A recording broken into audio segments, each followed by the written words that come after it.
Got a 71 C10. We did a tribute truck to my buddy Travis for his mom Sherry, who passed away a few years ago. She drove one similar in high school, and we did a little tribute on the tailgate, which we'll show here in a second.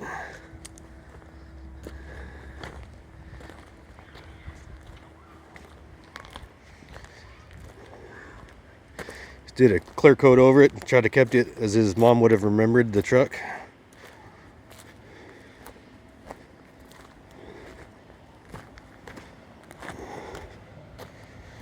Always gonna have his mama riding with him.